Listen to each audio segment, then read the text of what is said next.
वज्रपात मृत्यु रे ओडिशा देश में सबुठारु आगरे गत 5 वर्ष में 1103 जनकर वज्रपात रे मृत्यु होइछि। उत्तर प्रदेश भली बड़ राज्य होई भी सेठारे वज्रपात जनित मृत्यु गत 5 वर्ष भितर मात्र 542।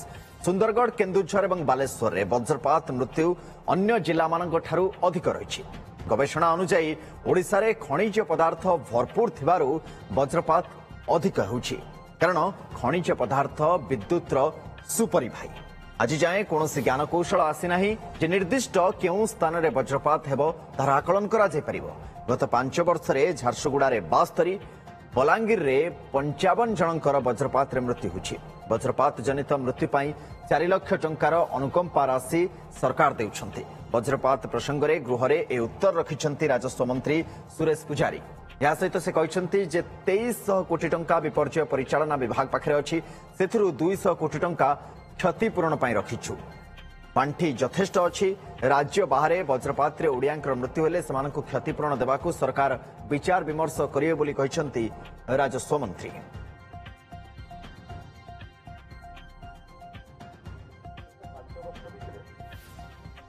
ओडिशा गोटे छोट राज्य,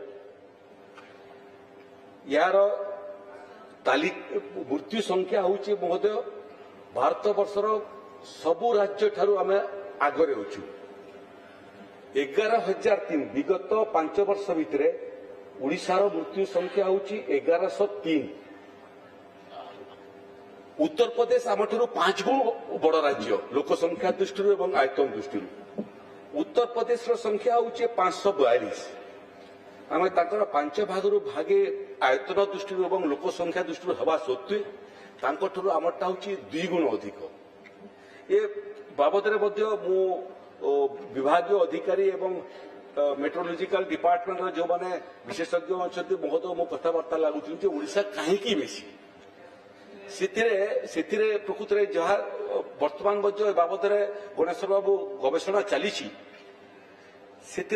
मते जहाँ तथ्य मिलला से तथ्य हूँ जो राज्य में खनिज पदार्थ बेसी थाए से राज्य मान को वज्रपात संख्या बेसी।